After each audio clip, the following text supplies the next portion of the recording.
whatsoever, but that doesn't matter at all because we'll, once this is posted, people can then come back to it because, as you say, I've not got much time. You've not got much time. What time is it over there in Australia anyway? Right now it's 8:35 in the evening. Good. Okay. In Australia. First of all, very quickly, I've put a wee link to Eric Jose's most recent video. Did you get a chance to? Well, I'm trying to think which is his most recent one. Just remind me. Well, it was a very short one, just talking about the. The one talking about. It just went for a few minutes. That's right. Yes. That he's going to talk to Travis Williamson and so on. And he'll obviously make up for it then and talk for several hours. I mean, that was 5 minutes. I suspect that when him and Travis have finished, it'll be about 5 hours, don't you think? Yeah, they might have to do it in parts, I think. They could. Good morning, Millbilly. Yeah, I believe that's what the plan is, to do it sort of because he was saying that he was away somewhere or other. I can't remember what he was havering on about, but there was something about he couldn't get it done before the weekend. So he's hoping, I believe, to get something set up tonight. But also he was talking about the fact that 80 more things. I think we're going to rename it 90 more things soon, aren't we? Yeah. Stacey, I think that could be prep. Stacey, I'd make some copyright over the next 800 more things. Mm-hmm. Should be safe at that level. Do you think we should get Stacey to redo It Really Matters? Yeah, we should. Yeah. Don't want to sort of misapply the copyright over that song. Yep. By the way, if everybody would like to see what Mark looks like, there's Mark. You are Fender. What am I? You're Fender. Fender bass amplification. Hey, I've got something to tell you that I think you'll be really proud of me. Oh, listen, mate, I am always proud of you. The other day or so, about a week ago, I was on a flight, right? Yep. And it was a long enough flight where they had in-flight movies. Yes. And I end up watching a favourite movie of yours that I'd never watched before. Can you guess what that might have been? The Big Lebowski? You got it. Yep. That was the one. I felt like I had missed out on an important piece of knowledge by not seeing that movie. So I watched it just for you, Paul. Well, I think, even you've even got the likes of, you're into your sport, right? Yeah. American football. Yes. Green Bay Packers. Yes. Who's reckoned to be one of the best quarterbacks in the league? Aaron Rodgers. Aaron Rodgers. Does that? Yeah. I'm glad you answered the question as well. There's even a picture of him doing a press conference, I believe, where he's actually put on the dude's cardigan. Even he acknowledges how important the dude is to just to life in general. Dudism is now become a religion, a cult. It's just a beautiful film. I just think it's absolutely wonderful film. There are just so many funny lines, and can you understand now why Eric Jose and Travis? Eric Jose is obviously the dude. Travis is obviously Walter, and they keep calling me either Donnie or Smokey. Well, like a lot of people when they feel like their own language isn't enough to know, they go and do another language course. Yes. Either, at a college or, self-help. Yep. Well, I needed to watch that movie so I understood what you guys were talking about. So It was like, for me, it was like doing a language course to see that movie. Because there's a whole new lexicon entered into my head that now makes it a little easier to understand you lot when you're talking to each other.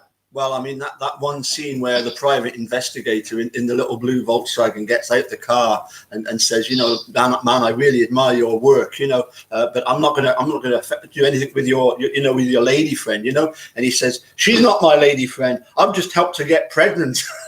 You know, it's like lines like that that are just absolutely brilliant.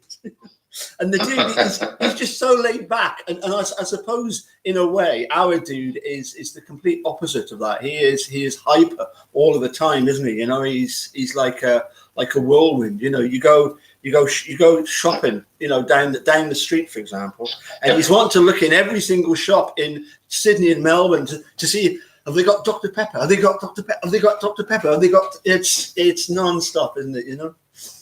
And then mumping about chorizo sausage. Sorry? Battery just keep running with the batteries that just keep going and going. Oh, yeah. His batteries never run out. Anyway, I'm glad you watched The Big Lebowski. I think everybody should watch it at some point in their life because it is such a good film. So let's cut to the chase. What do you think of the latest brief by Zellner? Oh, God. That would take me forever to answer. It's unbelievably, it's a piece of art, really. Yep. Even though it's obviously a very thorough legal representation of all the issues that are being argued in Stephen's case. Her and obviously her team's ability to construct and compile in the way that she does is just breathtaking to look at and read, even though it's long.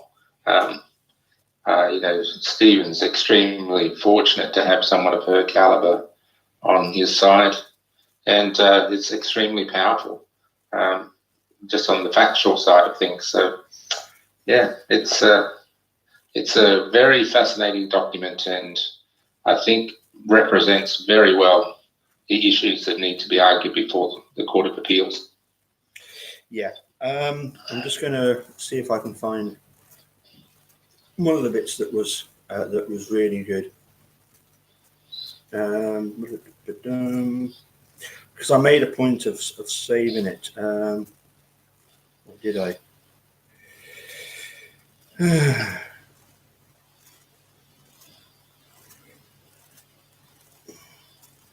I can't believe I wouldn't have saved that particular bit about the. Or did somebody else post it? I think somebody else posted it because it was such a good paragraph where Kathleen Zellner talks about the false confession by Brendan and you know how it was that because they'd fed the story, they then had to go and manufacture the evidence that would somehow try and corroborate the story that they'd fed to Brendan, you know. Yes, and then end up coming up with two narratives of how Teresa was killed, right? That was the consequence of a manufactured story. I mean, as you say, the whole brief, 135 pages long. Have you had a chance to read through the whole lot? I have, yes, right. I have. I managed to get hold of it not long after it was first available online. I downloaded it, and because Monday was a fairly quiet day for me, I actually read through, I would say, the first 100 and odd pages, and then I only had a meeting, and then it was a case of read the rest at the night time. So I was pretty well up to steam with it pretty quickly, which was quite good. The Wierski part of it, it's to do with Brady violations. Yes, that's going to be quite an important part of the brief, because now, well, would you like to explain exactly what your thoughts are now about the situation in Wisconsin? Sorry, Paul, I just didn't quite catch the first part of the question. It was just basically to give us your thoughts on Wierski and how it's going to affect cases in Wisconsin. I'm sorry, I'm not as I don't have the benefit of that in front of me at this very moment. So Maybe you might like to elaborate on that a bit more, and I can add my 2 cents to it. Yeah, well, it's just the fact that basically Wierskie was a case, I believe, earlier this year in Wisconsin, and as a result of that, the Supreme Court of Wisconsin have said that there's to be less of this hide and seek culture, whereby you can. The prosecutors can say, well, we gave you the evidence, we gave you the stuff, but we hid it. Well, obviously in the sense that they waded through. But when it came to these, it would have taken them straight to what they were looking for. And it had in effect, the index. Am I right in saying that it had the index of what to look for, Yes. I'm sorry. Yes, I'm sorry. You were saying that just brought it back to mind. That's a most important and fascinating matter with the disclosure of information, that it's not good enough that information be somewhere there and it's up to you to find it. Yeah. That it's up to them to actually, if you like, point it out to them, especially when we're talking about a separate physical thing too. We're not talking about, I need to point to you in paragraph 12 on page 23 this matter. We're talking about a separate physical piece of evidence in the CD. Yeah. That doesn't matter whether it had cartoons in it, if it was part of the case evidence, it needed to be handed over, and it wasn't. And more so, of course, not only wasn't it handed over, it wasn't kept in an evidence locker and been in the possession of one of the investigators for a decade. Yeah. So I think that's an extremely encouraging thing for the Supreme Court to direct that type of aspect in saying it shouldn't be up to the hide and seek process, and it shouldn't be. We're trying to trace the truth here, and the truth can be revealed whether you like it or not. Yeah. The other thing I really did like, and I know what it says. I don't need to look it up. It was to do with the fact that Kathleen Zellner has pointed out that it's not a case for Angela Sukovich to decide whether evidence should be handed over to Kathleen Zellner. It's not up to her to decide. That was decided by Patrick Willis way back in 2007. But this business of going to give Kathleen Zellner the RAV4 to test, and then all of a sudden it gets shut down when, there is definitely something very, very dodgy going on there. No, there's no question about that. Otherwise, why wouldn't you just simply hand it over? And that also applies to any other numbers and a number of other pieces of evidence. It should be simply available and subject to proper custody and care, and supervision should be available to the other side. But the issue you make about Angela Sukovich, the role of the judge in considering a petition for an evidentiary hearing is not to judge the merits of the actual evidence. That's for the hearing. The role of the judge was simply to overview and say, is this information new? Has it not previously been in the court matters previous to the application? The veracity of the evidence is what you have the hearing for, and you then have it examined by experts under oath and so on. Angela Sukovich was trying to play the whole role all in one contemplation, and that's definitely not her role or any judge's role in determining a petition for an evidentiary hearing. Yeah, I must admit it was quite funny when we've got a little group of us that obviously went to Australia together and met up at the rally. It's a bit of a blokes club, if you like, and when I put that screenshot of that paragraph with the RAV4, can you remember what Dave Bogotka's reply was? Dave comes out with some gems. I can't remember exactly, but I know I can imagine it would be a goodie. It was. What did he say? It was the RAV4. It ain't there anymore. It ain't there. That's why they shut it down, because they've not got it. They've got rid of it. A lot of people believe that too. Yeah, What I'm not sure of is whether it was a case of Tom Fallon had been talking with Zellner. They said, just wait, and we'll schedule an evidentiary hearing, and we'll get the car out, and we'll get it before the weather turns bad.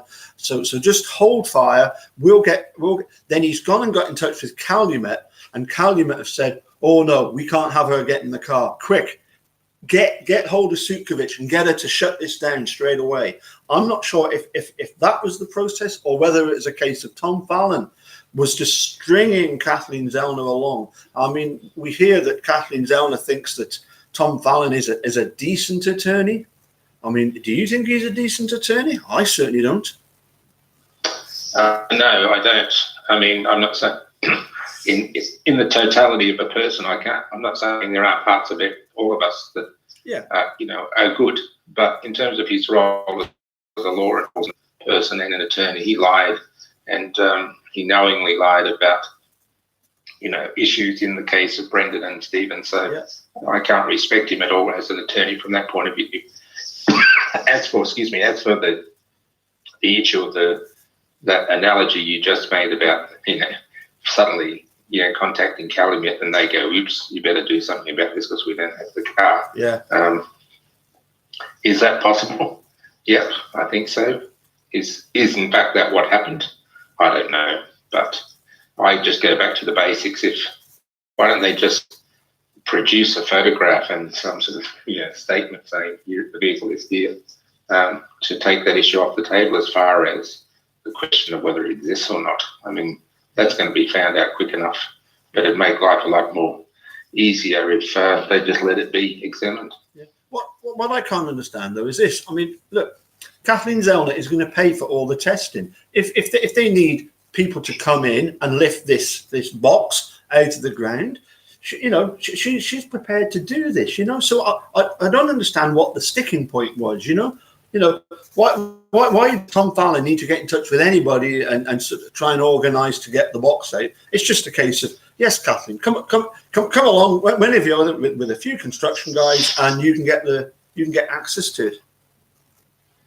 The only sensible answer to that is there's something to hide, right? So exactly, you can't come to a conclusion then that applies to any piece of evidence, not just the car.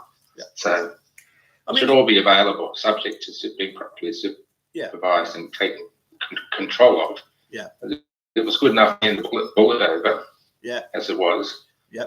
And the blood stain samples and so on. Why wasn't it good enough to let the car, or that she was interested in the damage to the blinker light? So but anyway. But what you've got to bear in mind there, I think, is the fact that as far as the state are concerned, as far as Fallon and Garn and people following the case is concerned, as far as they're concerned, they think that evidence was concrete proof that Stephen Avery actually did it. They were quite happy to keep that stuff, because that stuff that doesn't or that didn't contradict the story that they presented. Now they've handed that stuff over and they've gone, oh my goodness, these experts really have 90 times more DNA on a hood latch, and why only go and swab the hood latch? Why not swab the everything else to do with it, to find any more of Stephen Avery's DNA? It's. I mean, the whole thing is fanciful, and we kind of almost give it an unintended life by, talking about it, even though it's such a fantasy about. He's obviously, according to them, he's got a cut finger and bleeding in the car, but at the same time leaves no fingerprint. So how does that work, right? So all those sorts of issues, they just don't make sense. But, one thing I'm interested to know, it's just a trivial thing, but where's Mr. Fallon these days? I mean, I know he took off for a little sabbatical or something, but he's been gone a long time. Is he intended to be away a long time? I'm not sure what's going on with him. Do you think he really wants to come back? That's kind of implied in my question. Yeah. I think his absence is telling us something. Yep. So, so that's interesting. I mean, apparently it's now two other lawyers that will be handling the case as regards to addressing the Court of Appeals. They've already, these two ladies have already represented the state, apparently, haven't they? Yes. So because it's been remanded twice back, hasn't it, to Angela Sukovich by yes. Judge Riley. Paul Riley yes, has exactly. sent it back twice, which again is completely unprecedented. Well, the encouraging thing about that is that it would appear that at the Court of Appeals level, they want to follow due process, which is what we haven't seen at the lower court level. Yeah. So that's encouraging, and let's hope that sort of behaviour continues on. Yeah, I think it's quite clear that, as you say, in the contemplation of whether. I just missed what you said, Paul. No, sorry, you carry on. You carry on, mate. Bill, to simply let the due process follow and to give an independent examination of the quality of the new evidence, not the examination of it per se, and let an evidentiary hearing unfold. Yeah. So. Yeah. No, all I was going to say is that for me, it seems clear that at the local level, at the sort of Manitowoc, Sheboygan, Calumet area, in that little corner of Wisconsin, there's clear nepotism with regard to Angela Sukovich looking after her friends. That's clear. But then on the wider, when you go wider and you look at the District 2 court, they are more aware of the fact that they're not trying to look after their friends. They seem to be realizing just how important it is that justice is eventually served, isn't it? Yes, this matter is not going away without that occurring. So they're off biting the bullet and taking the pain and getting on with it, because this sore is never going to heal without that. Yeah, and when I'm sure I've asked you this before, and you said, in actual fact, the financial pain to Wisconsin, even if Stephen Avery was to get a huge compensation, file this will be his second civil suit that he's filed against Wisconsin, and it's likely to be huge when he's out. But you explaining that it wouldn't actually hurt, shall we say, the normal people in Wisconsin at all. The fact that they no, I mean, it's a big sum. It would be a big sum of money to individuals and you and me in that sense, but for a government organisation like the state of Wisconsin, it's nothing. Will they be covered by insurance? I mean, it's end of the fine. If it was competency or a mistake, they would be. If it was list and intended behaviour, they would, and out of their own confidence. So, but even if that was to happen, that is, it came out of the state budget or the county budget, or however, then again, it's not a large sum to the state's coffers. Right. I'm sorry, Mark. We seem to be sort of losing you. You're going sort of in and out, and I suspect it's probably something to do with the Wi-Fi signal here in the borders. We kind of missed most of what you were saying, but if I was to paraphrase, it was basically along the lines of if it was clear wrongdoing, they might not be covered, but if it was purely a mistake, then they probably are covered. Is that what you were? Yes, that's correct. Yes, right. It can be shown to be so, then they won't be covered by insurance. So. Right. Okay. Well, listen, pal. I'm going to let you go because I know that you're on a tight schedule, and you've got to get down the pub and feed the koalas and feed the kangaroos and the crocodiles. So good luck for tomorrow morning. Yeah, all of those things. Yeah. Good luck for tomorrow when I believe is there a rugby game, a big rugby game tomorrow between Oh, memory's starting to fade now. You know, is there a big game tomorrow? Yeah, one of your cousins south of the border, England, are playing Australia. So we'll see how we go, right? I think it should be a pretty good game, but I'd say that the English team would be the favourites.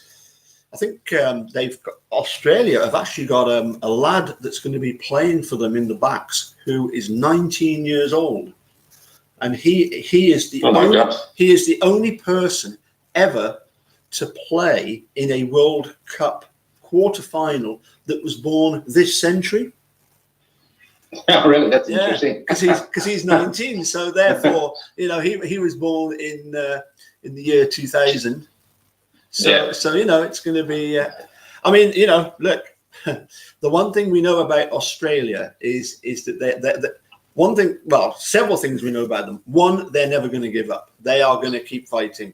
And two, you know, they maybe didn't start the tournament that well, but surely the idea is during the course of the tournament to improve. So I am not counting any chickens at the moment. No, I think that would be a wise approach. Yep. Anything's possible at this level of the game. Yep. Okie dokie, I'm going to let you go. That's 26 minutes that I haven't really havered much at all, have I? No, you've actually got under the havering meter, so congratulations. No deviation? No deviation, no deflection. Right, okie dokie. Well, thank you to everybody that's tuned in. Please do check out the link at the top of the chat. It's to the Eric Jose video that he did recently. There is a comment there by Dino T, and there is a reply from a good friend of ours. You've heard of Captain Crunch? Once or twice, yes. Yeah. Well, he's actually chimed in and lent his opinion to what he clearly sees as being some mistake by Dino T, who is clearly one of those guilters that really has not got a clue about the case. You know. Well, I'll let you read it, and then I might even comment about it in a future video. Okay. But in the meantime, take care. You too, my friend. And well, we'll catch you after the weekend, maybe. You will. Okay. Hopefully victorious for one of us. Yes. So. All right, mate. Well, Take care. It can't be a draw. Anyway, yes. Catch you soon. Bye for now. Bye. Bye for now. Bye. Okay, so the link, as I say, is to the Eric Jose video where he talks about the recent podcast of 80 more things that we're going to rename 90 more things. Mark, they're saying it'll end up about 800 more things. It was what was particularly funny about this this particular guilt comment was that, and you know, one of the things that I always something that really annoys the dude is when other people tell Travis in particular that you do realize that you know that the vast majority of people that follow this case are female. Obviously, you know, it's something like about 80%.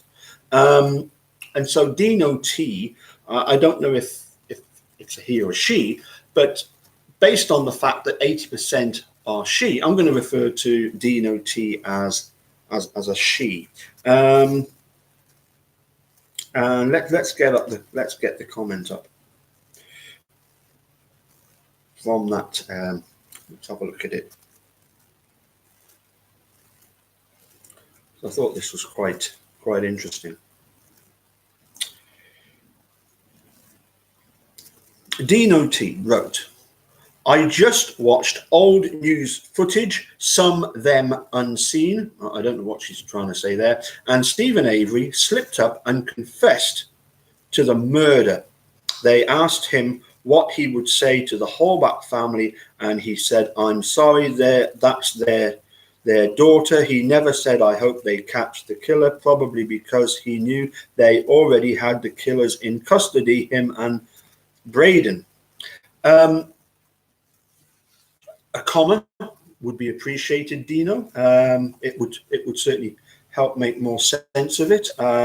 Braden, I don't know who Braden is, but anyway, what's interesting is, yes, there was this footage, wasn't there, of them going to, I think it was on the Thursday night, because Steve talks about the fact that, you know, the police were here. They asked him if they could have a look around. He said, yeah, you help yourself. You know, this business of 5 days to clear up, it's nonsense. Even on the Thursday, Steve was quite happy for them to go in and have a look round. And you've got, obviously, they say, did they ask you to take a lie detector test?